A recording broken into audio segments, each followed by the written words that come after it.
And we're dead. Mike over here, a.k.a. Black Zetsu, has got a Zukoski robe on. This is a special preview edition of the Leg Kick podcast. Sensa Jeremy, Sensa David. Where's Jeremy? In the words of the immortal Eminem, Jeremy's dead. He's locked in my basement. How you doing, Mike? Is he really? Yeah, oh yeah. Yeah, he's cut up in little pieces. He's going to be dog food soon. Oh, no. I have to save him. No, oh, no.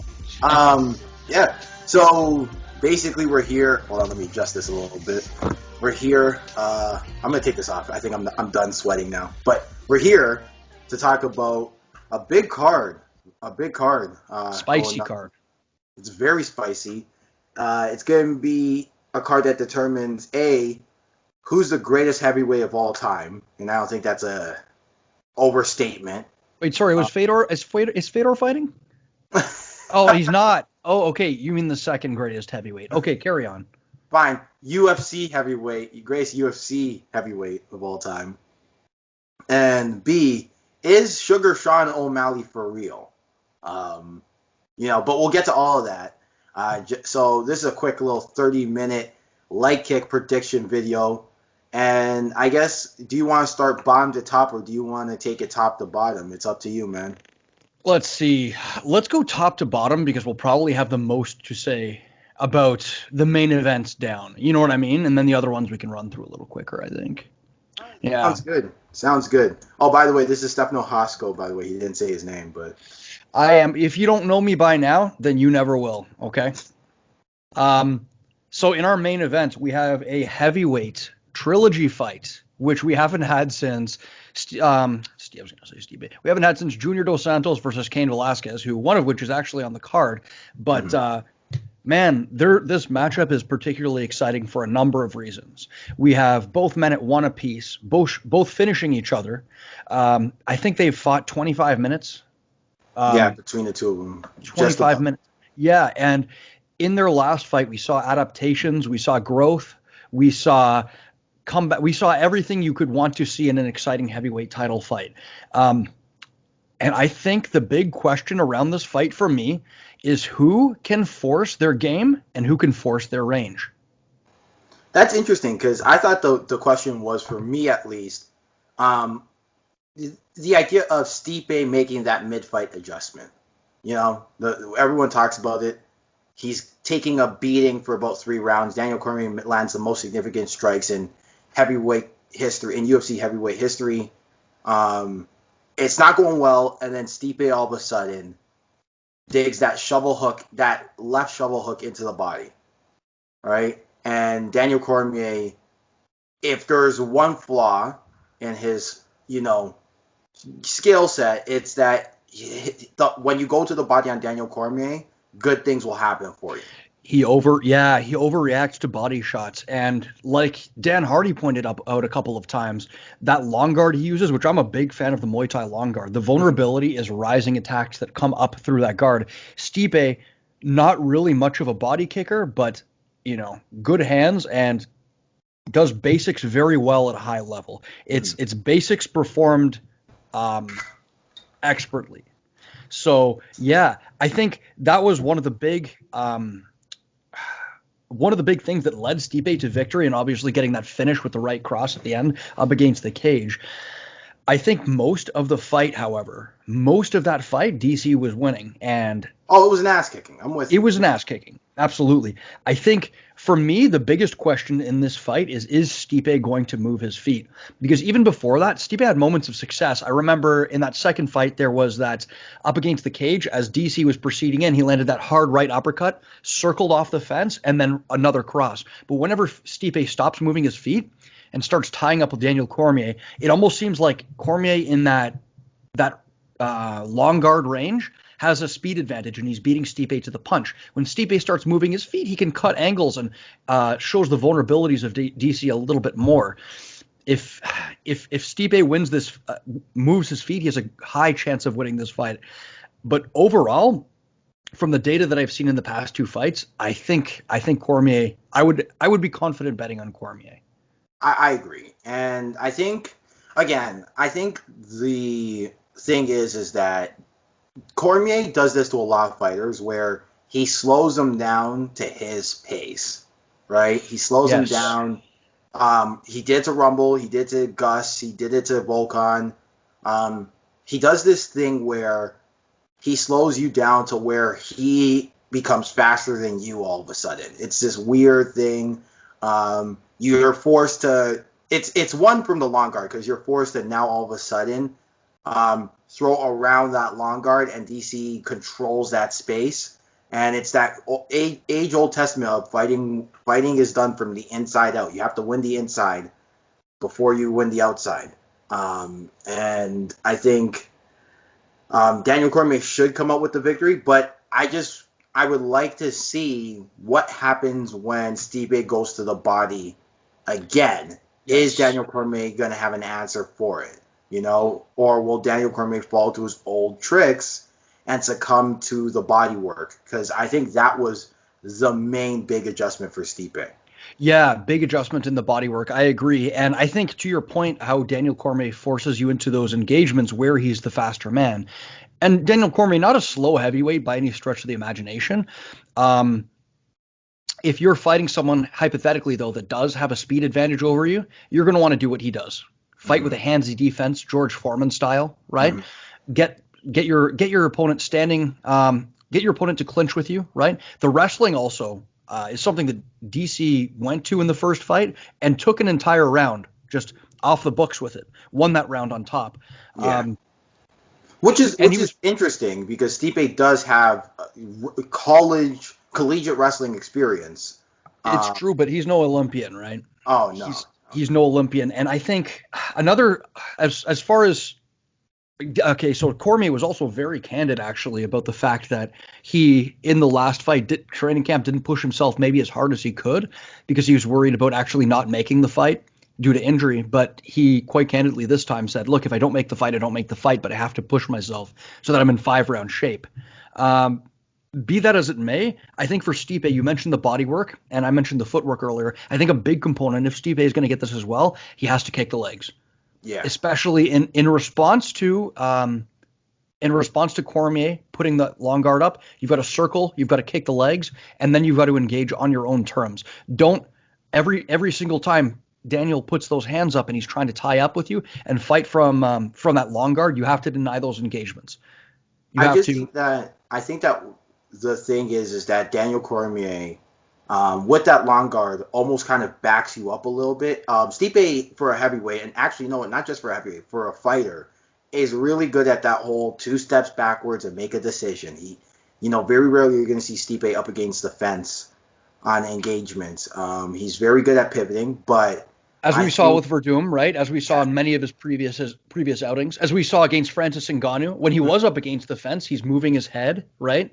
But yeah, for whatever reason, Cormier is just very good at getting him to freeze in the spot. Yeah, exactly, right? So it's either what ends up happening with Stipe against Cormier specifically is he either A, freezes, or B, finds himself up against the fence. And so, it's one thing to move your feet. It's another thing to move it intelligently and put yourself in positions to succeed, which I think I doubt. I just think that, if you're going to make this a phone booth fight, you got to make Daniel question if you're going to go upstairs or downstairs, I think is the secret, right? It's like you got to mix up the levels, the 3 levels of striking.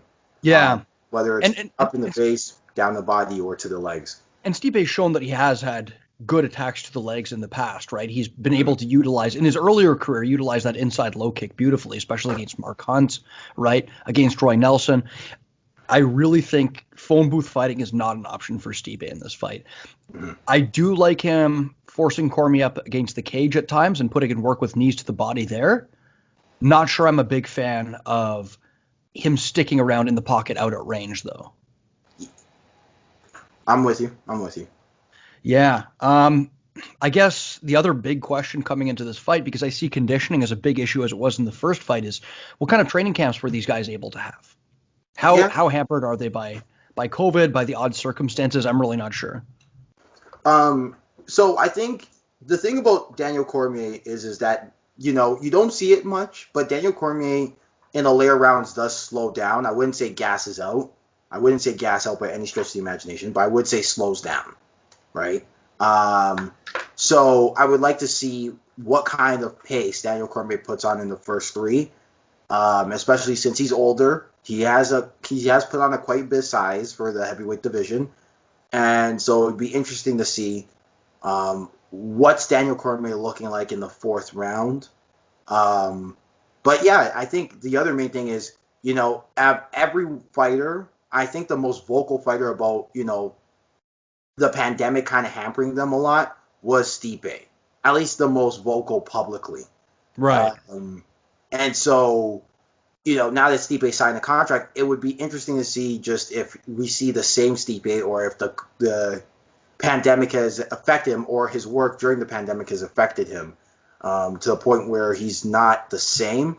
I wouldn't say that's an excuse. I wouldn't say he will make excuses for it, but I'm just saying out of everyone, he was the most vocal. So it's going to be definitely an asterisk.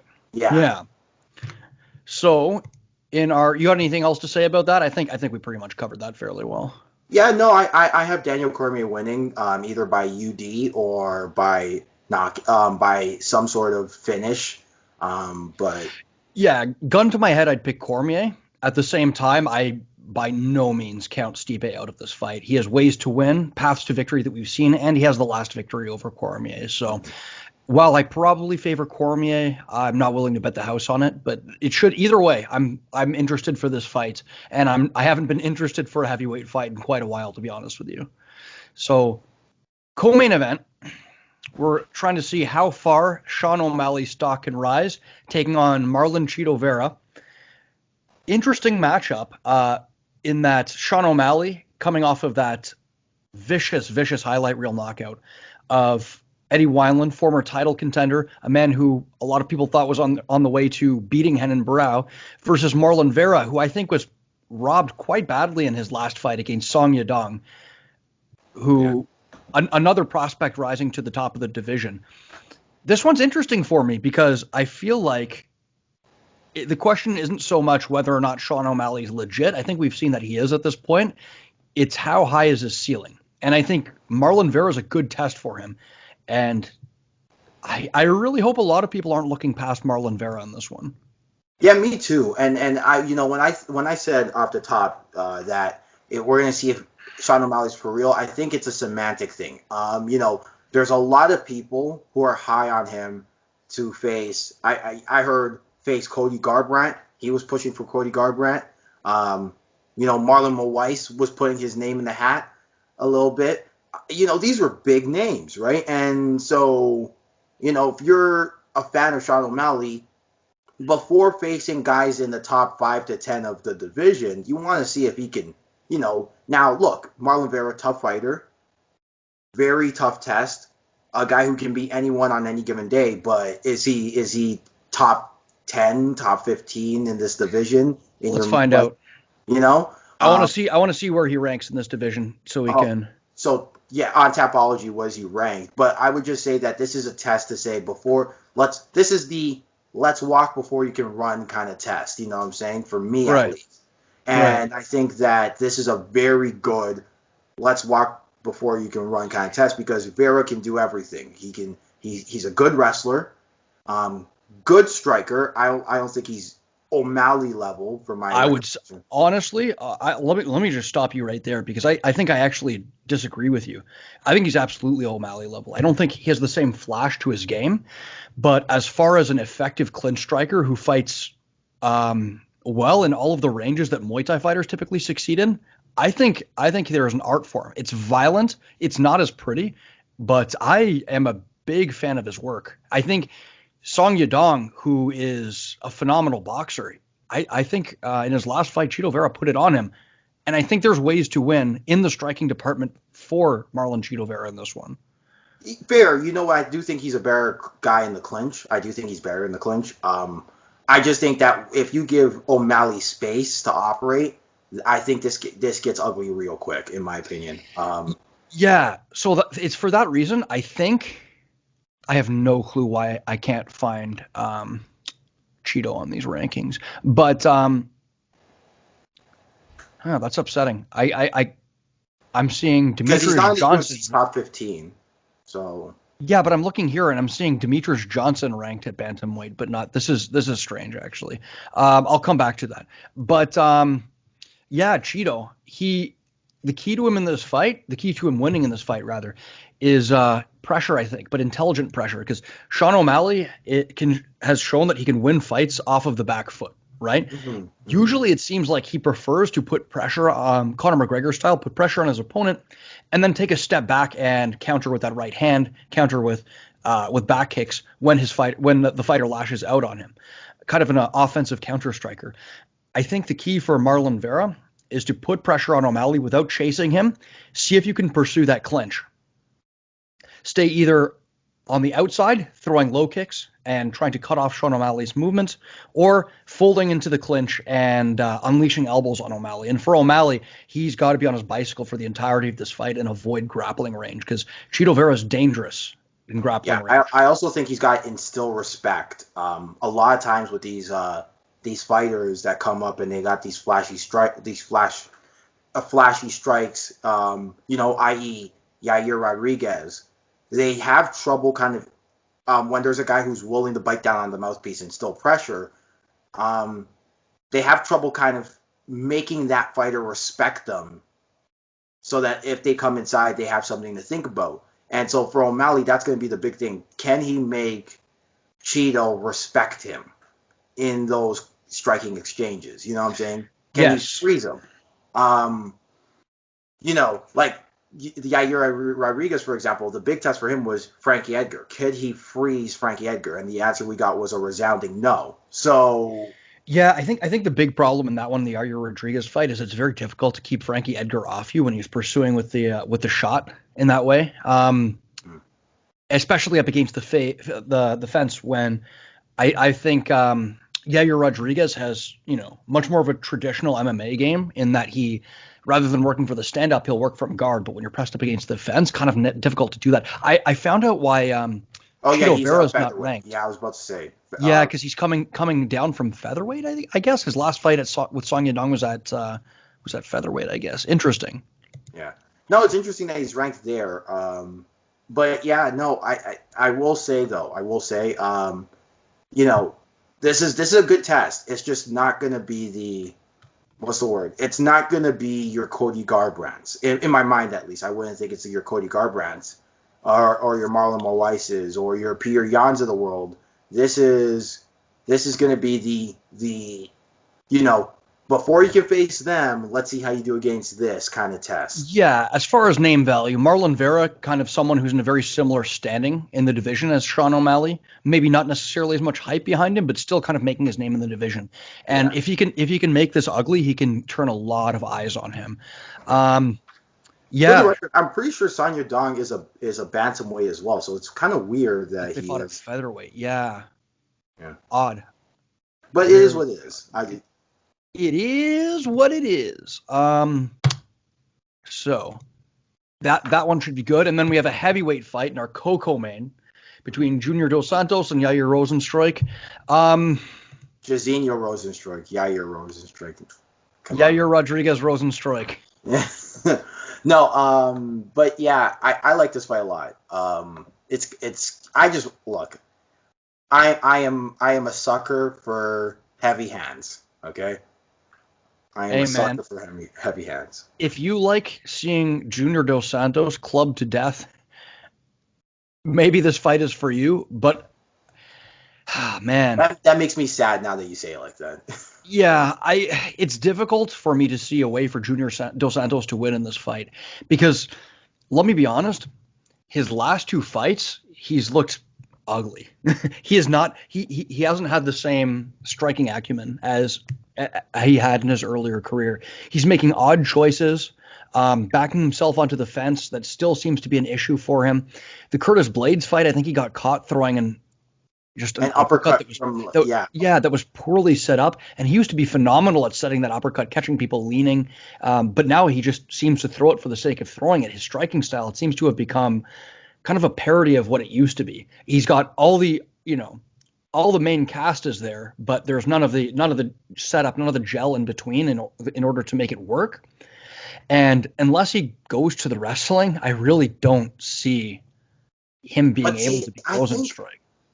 I think that's the thing, though. If Rosenstruik, like, how good is Rosenstruik's wrestling really? Like, do Not we good. know? It's not good. Yes. We saw Junior Albini take him down repeatedly. Yeah. And Overeem, was 5 seconds away from winning a fight, from winning the fight based on Overeem's wrestling, and Overeem's known as a kickboxer. So, Well, I mean, hold on, Overeem, not to, in case you forgot, Overeem in Pride great submission artist. he I became known as understand. Mr. Guillotine. Right? No, great submission artist. I understand that. Underrated. But I'm just saying, when, like, Overeem and Dos Santos are two different calibers of grappling, in my opinion. But Um, when was the last time we saw Junior Dos Santos go to grappling offensively? no, I but can't when he did, remember. right? What? Early Junior Dos Santos was a great grappler, in my opinion. I mean, pick a fight that he went to it though. I can't think of one. I remember his early career, him outboxing everyone and their mother, from Gilbert Ivel to Gabriel Gonzaga, Roy Nelson. The only grappling I remember I can memorably think him doing is in the Shane Carwin fight when he's defending shots and sprawling and keeping Shane Carwin off of him, and in his losses to Cain Velasquez. That's, to me, honestly, that's all that comes to mind. I'm looking through his record. Gonzaga, that was a quick knockout. Brock Lesnar, I'm so sad we didn't get to see that fight. You know what? You may be right, because there's one by guillotine choke, but he does have a black belt under Yuri Carlton. Good Brazilian Jiu-Jitsu guy, by the way. But no, I just think that, like, when he does go to it, like, when he puts guys onto the ground, he's pretty good. So Can you think of a fight where he did that though? I'm drawing a blank. Maybe you know something I don't. let's see here. I think he kind of got Mark Hunt a little bit, although he beat him with the spinning hook kick and not. Yeah, So, wheel kick you to know the what? You head. might be right. You might be right. Yeah, because Maybe I think he's one of those fighters that we've always heard, like, he's, throughout his career, we've kind of witnessed his development as a BJJ guy, in that we always hear the commentators mention, oh, he's a purple belt, oh, he's a brown belt now. But yeah, I can't recall him using it. And who knows, he may have some strong grappling skills in his back pocket. Who knows if this is the fight where he pulls it out? But if he wants to win, I genuinely think he's going to have to do that, unless he's tightened up the striking game recently and made some big adjustments. I see a quick knockout for Rosenstruik. Yeah, and that's the thing. Rosenstruik and Ngannou, they're guys who can.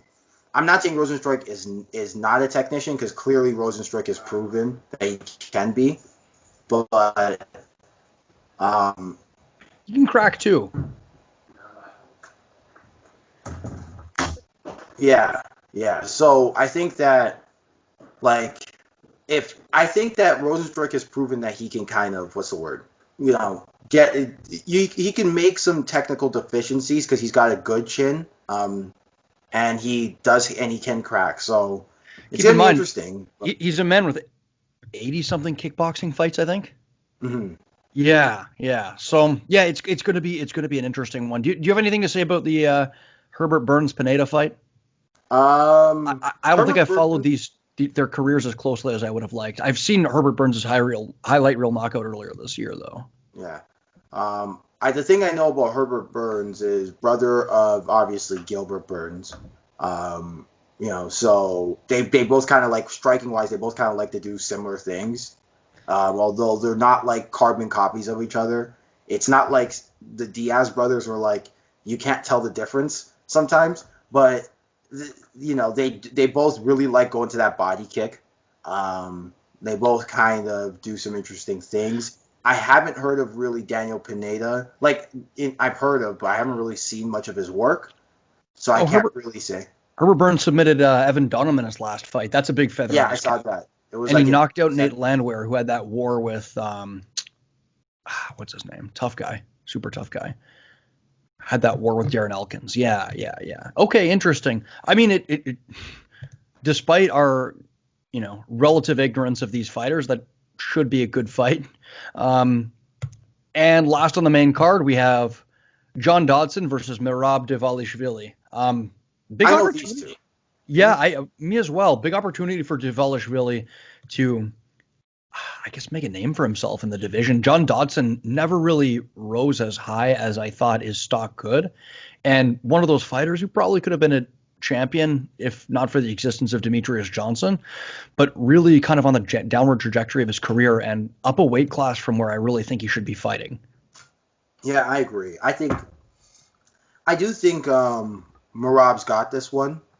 I don't think it's going to be easy. I'm not saying it's on a platter for him. John Dodson is tough for anybody. I think he's very similar to Cheeto in the sense that this is for Merab a walk before you can run kind of matchup of let's see what you can do before we really put you up against some tough guys. Yeah, and I'm looking through John Dodson's record, and despite him having a checkered record in the past, he hasn't actually been finished, ever in his career. And that's despite fighting Peter Yan, Jimmy Rivera, Marlon Moraes, John Lineker, and he came up short. That John Lineker matchup was a robbery. Victories over Pedro Munoz, Eddie Wineland. So not as much Nathaniel Wood, not as much on the downward trajectory as I might have assumed. Wins over John Moraga. No, still tough guy. Still tough guy. I was about to say. Difficult to hurt. I was going to mention Peter Yan. That Peter Yan match was very competitive. Very competitive. Dodson is not only difficult to hurt, he's difficult to get your hands on. He's fast. He's got phenomenal movement. Not always the most exciting fighter to watch. And often I find kind of just resorts to throwing that shifting right hook and then circling out. But, man, at one point people were talking about him as maybe the most athletic, just as far as physical athleticism, athletic fighter in the UFC.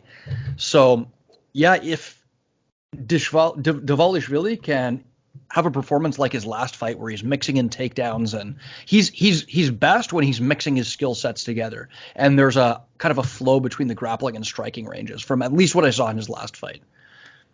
Yeah, no, I agree. I think Merab, one thing that he's gonna. I think that the one thing we've seen with Dodson is he does have a tendency to freeze if he can't quite get a beat on you.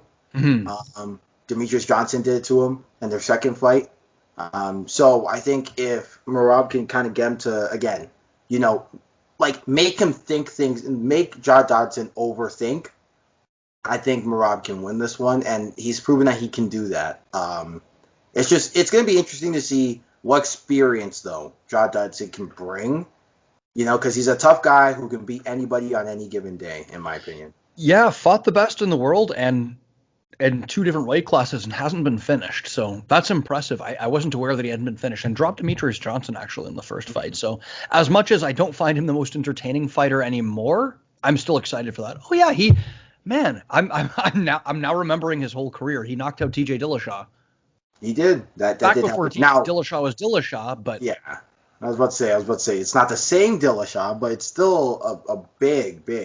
It's a Dillashaw. Yeah, it's a big feather in the cap. But yeah, any other things you want to say before Let's see. I may quickly mention some of the undercard matchups here. Let me just take a quick look.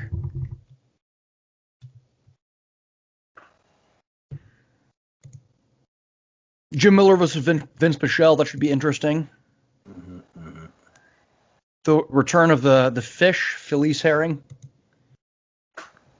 Yeah. That's about all I want to mention. Should be shaping up to be a nice card. Ashley Yoder is on the card versus Lavina Souza. Who? Yeah. No, support the women fighters. She's coming off of a loss to the Canadian Ronda Marcos. So, yeah.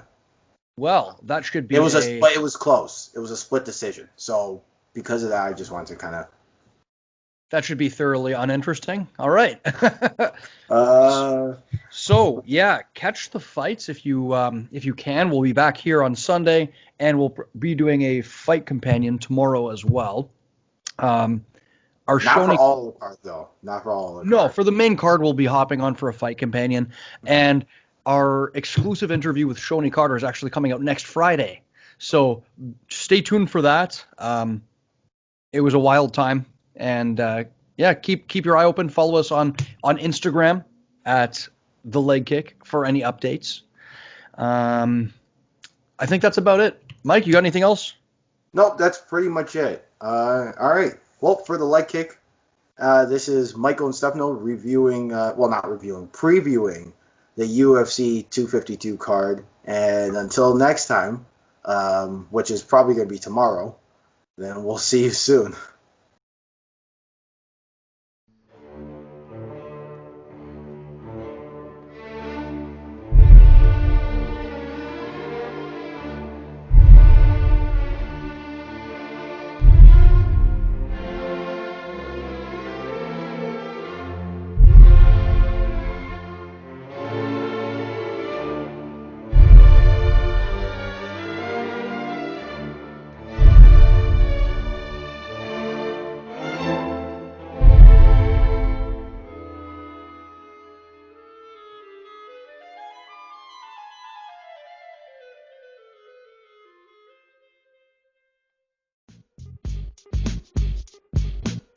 Punching is my profession.